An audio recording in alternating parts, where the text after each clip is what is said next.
खुलुमबाय स्टुडियाव आं उदांस्रि मुसाहारि। चिरां जिल्लानि आस्राबारियाव दिनै श्री श्री अजित बाथौ गुरुनि सेथि रुंसारि सान फालिदों।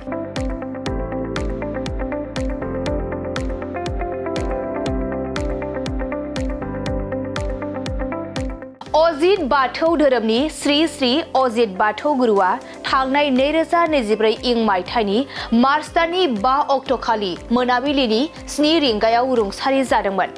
बेखौनो दिनै दुलाराय अजित बाथौ धोरोमनि भक्तफ्रा चिरां जिल्ला आस्राबारियाव अजित बाथौ गुरुनि मांखरसालियाव सेथि रुंसारि सानखौ फालिदों।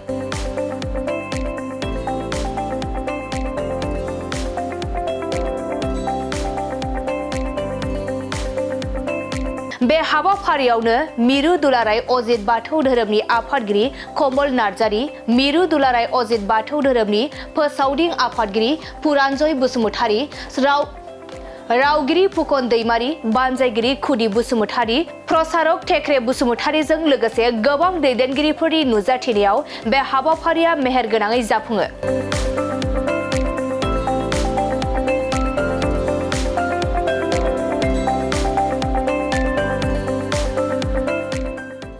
बे हाबाफारियाव कमल नार्जारीया बाहागो लानानै जोंनि बिफा सतगुरु अजितआ बे बाथौ धोरोमखौ सोरजिनानै जोंनि बर'नि माहारिनि गेजेराव बाथौ धोरोमखौ लाखिनायजों लोगोसे सासे बाथौ गुरु जानानै सुबुं माहारिफोरनि जिउआव गोबां फाहामनायनि गेजेरजों जिउनि मुक्ति होबोनो हादों होननानै फोरमायो।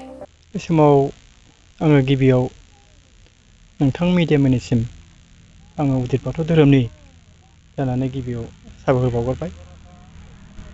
दिनैनि दिना एबा दिनै 5 तारिख मार्च 2025 इं मायथाइ, जोंनि अजित बाथौ धोरोमनि बाथौ गुरु अजितआ थांनाय 2024 इं मायथाइनि 5 तारिख मार्च मोनानि 7 रिंगायाव बिथाङा सिलिगुरिनि मोनसे नार्सिं ह'माव रुंसारि जालांदों। दा जोंनि धोरोम गुरु हिसाबै जोङो बक्तआरि जानानै दिनैहाय बिथांनि मांखरसालियाव जोङो मान होनायजों लोगोसे बिबारजों मान होनो सानदों। दा बै समाव जोंनि गोबां बक्तआरिफ्रा नुजाफैनानै बाहागो लाफैदों। बे समाव आं नैबे बाथ्राखौ बुंनांगोन जे जोंनि बिफा सतगुरु अजितआ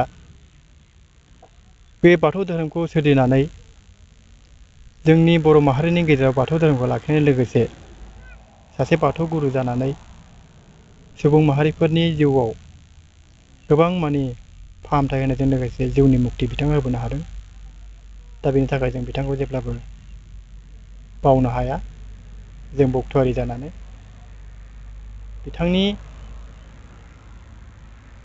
दिनैनि बे सानखौ जोङो ओरैबायदि दुखु गोनां होननानै मानिनानै लानांगोन। मानोना बुहुमनि सुबुं माहारिफोरनि जिउखौ बासायनायजों लोगोसे बाथौ धोरोमखौ हमथाना लाखिबोनायाव बिथाङा गोबां बिहोमा होबोदों आरो बिथाङा बे बाथौ धोरोमनि गेजेरजों जोंनि गोबां भक्तफोरनि जिउखौ मुक्ति होनायजों लोगोसे जोंनो गियान आखल आखु फोरोंथाइ बिथाङा होलांबाय।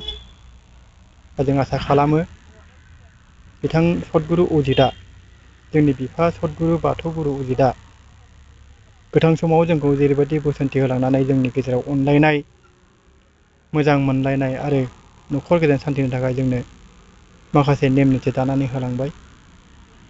थिग बेबादिनो बिथाङा रुंसारि जादोंब्लाबो बिथांनि थैनो रोङै गोथां जिउआ जाहाथे सोरगोआव थानानै बे बुहुमनि गासै सुबुं माहारिनि थाखाय मोजां नोजोरजों जोंखौ अनसायहरो, नायहरो, बेखौ जों जेब्लाबो बावनो हाया।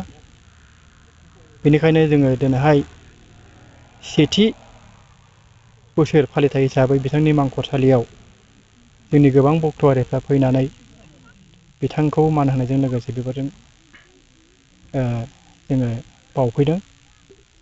दा बिथांनि बेबादि गोसोखांथि हाबाफारिखौ जों जेब्लाबो खुंलांबाय थागोन, फालिलांबाय थागोन आरो बिथाङा सोरगोआव थानानै जाहाथे जोंखौ जेब्लाबो नायहरो, बिनि थाखाय जोङो जेब्लाबो थाग थियारि आरो जों जेब्लाबो खौसेजों आवगायलांबाय थागोन आरो। नोंथांमोननि बक्तफोरा बबे बबेनिफ्राय दिनै बाहागो लाफैनो हादों? जोंनि दिनैहाय बे फालिथाय हाबाफारियाव जोंनि धोरोमाथ' गोबां जायगायाव दङ, सनितपुर दं, नेपाल दं, दरं उदालगुरि दंजोबो।